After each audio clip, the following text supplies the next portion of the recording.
Good evening, family. My name is Linient Chege. It's evening here in Kenya. It's about 5, going to 5:30, and I want to just welcome you to my YouTube channel. Please remember to like and subscribe. If you are a returning subscriber, thank you so much for always supporting my channel. And if you are a new subscriber, welcome, and please always remember to go through my videos from the beginning to the end. Today I'm seated here, guys, and I'm feeling so bad. I'm feeling very low today, and this happened since yesterday. When yesterday was Sunday, today is Monday. So I woke up very well. We woke up well, went to church and came back very well. Where are we at? Here in Kenya, Nairobi, Kenya, because I live in Nairobi. My son was leaving for town, and he was going to meet his friend. So he left at about, it was about 1, almost 1, thereabout 1 p.m. And unfortunately, when he left, he came back like 2 hours later that I did not even expect him. He was supposed to come back later in the evening, but he came earlier than expected. When he arrived, I was actually dozing off on the couch, and he came in and was like, "Hey mom, when you're sleepy?" And I was like, "Yes, I'm so sleepy," because the previous night we slept very late, so I was feeling very sleepy. I told him I'm very sleepy, I need to take a nap and rest so that I can wake up a bit later and then prepare supper. So he goes like, "No, let me tell you, nataka kumaliza hiyo usingizi yako." That is to say, let me just finish that sleep now. There's something that has happened. And I was like, I opened my eyes very wide and I was like, what has happened?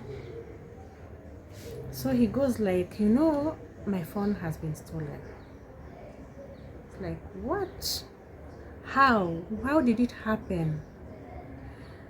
Do you know, the thugs got into the vehicle. He did not know, of course, that they were thugs at one point on the road, and they sat at strategic places. One sat next to him, next to the window, because he was sitting somewhere just at the door, the front seats at the door, and the other one sat behind him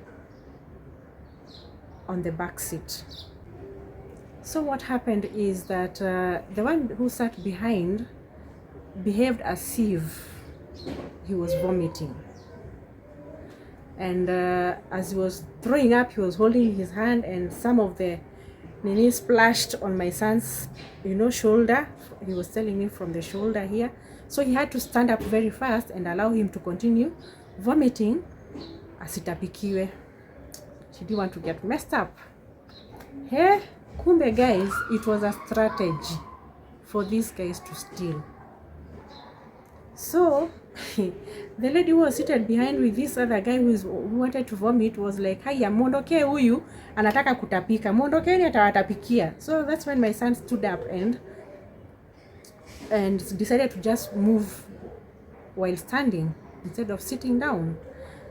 Hey, then he decided, because he's feeling like the sweater is wet on this side of the sweater, he removed it. At the point when he was removing that sweater, he says that's when he was robbed, because the phone was removed from his pocket. He did not know until he got to Ngara. So he wanted to call this friend of his that he was going to meet. Woo, and to him, the phone had gone long ago.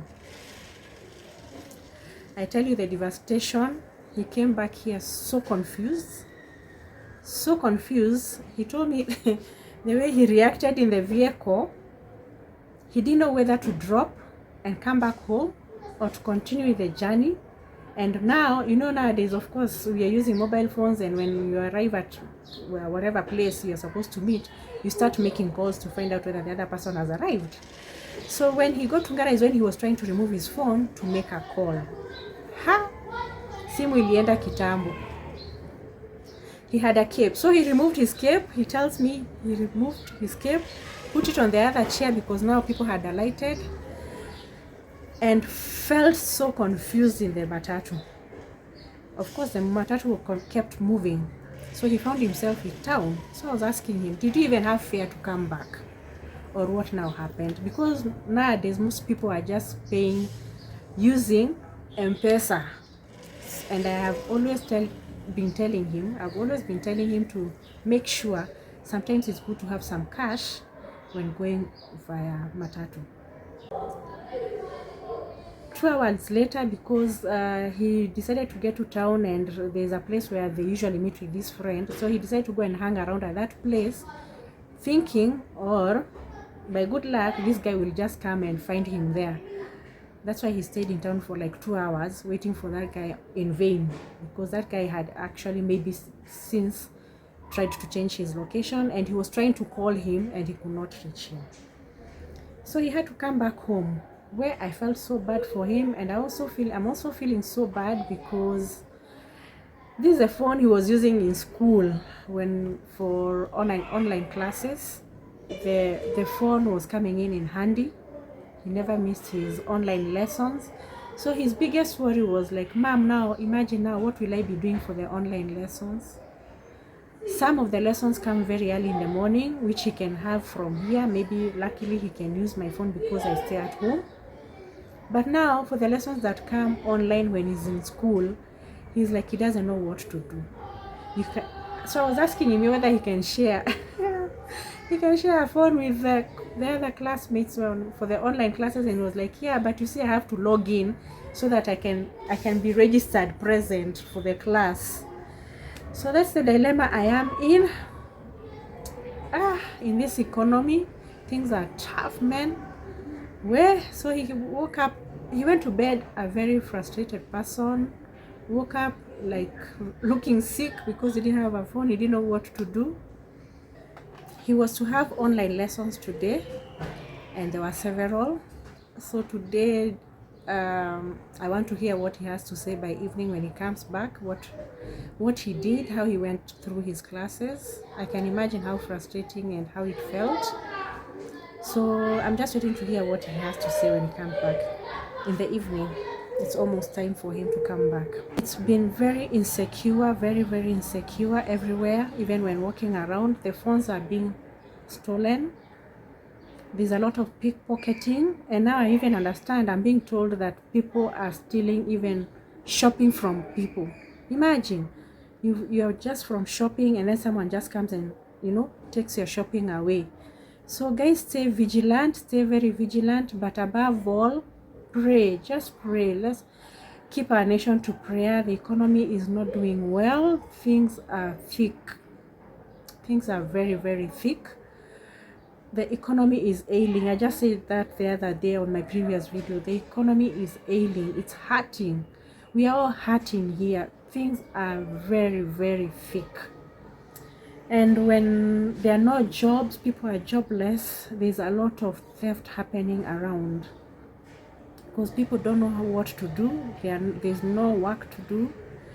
And most people are hataki kujituma hata kama ni, doing that small things that you can get kidogo money at least to sustain you even a day.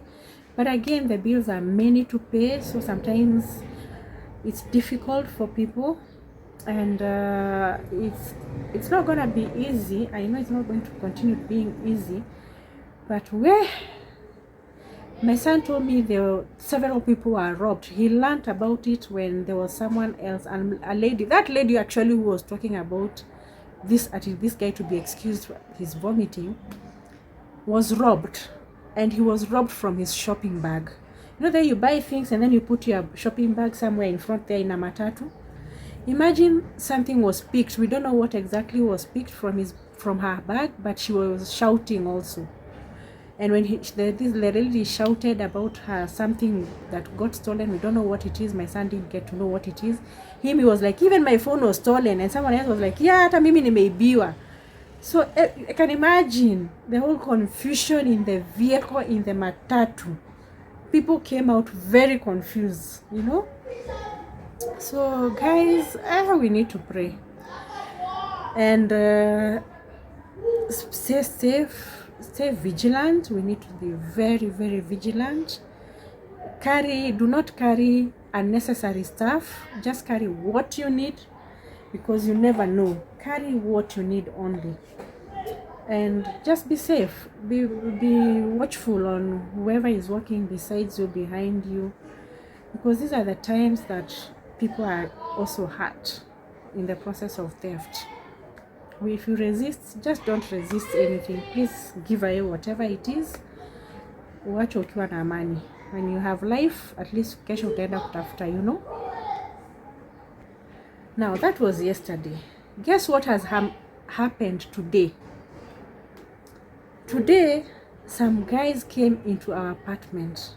Can you imagine, guys? They walked into the gate. They had the keys to our gate. They had access to our gate. They opened the gate for themselves and got in. Luckily, they did not get into anybody's house. They tried they were putting their hands inside. You know the way the doors are, there's a way that you can insert your hand there to lock your door or to unlock your door. They were inserting hands in people's doors to see if they are locked, and maybe they were trying to find out if the padlocks that they can break into. That was shocking. That was really shocking. I have never ever seen that. And I was wondering, we have cameras in our apartment. I was wondering whether they are aware that somebody somewhere is seeing them. Where? I was shocked. I was so shocked. So they came in and went out. Luckily, they did not steal anything.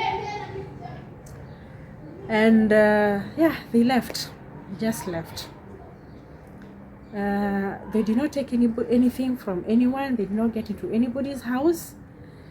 Maybe they were just looking at the geography of the place. I don't know. But the people who are outside, who saw them going out saying they had something to break in, like a chumo or something that they could use to break maybe the padlocks or something. But God was on our side. That was protection and a miracle by itself. Because what kind of confusion did they also get into, that they did not get access to any house, and they did also not break into anybody's house, and there's someone who opened the door and just took something from outside and got into the house, and they were there because this person saw them, and they did not harm them. They did not even talk to them, and she didn't even know that nothing happened. Hey, God's protection. That's why I'm talking about prayer. It's important to pray. Let's continue praying for each other, praying for our family, more so our country, because it's scary, and it's getting very scary at this time now. These two incidences, one yesterday and now another one today, no. Just no. This cannot be happening, I was like, this cannot be happening. May God forbid. May God surround us and protect us, sanctify us with his blood and watch over us. If you go out and come back whole, just remember to say thank you to God, because we take so much for granted. Let's thank God. Some of us are having something to eat. We have a shelter. We have a roof over our heads. We have not lacked. You just remember to tell God thank you every day when you wake up, and even every evening as you go back to rest. Just tell God thank you for your protection, for the air I am breathing, for the good health that I am having, for providing for me, oh King Jesus. Just say thank you. I feel like praying, Just say thank you to God. We take a lot for granted because there are people out there who are suffering. So guys, stay safe, pray, don't carry unnecessary stuff, just carry what you need, and whatever you do, just be safe. Wherever you are, just be safe. May God continue watching over us and of our nation. Bye bye.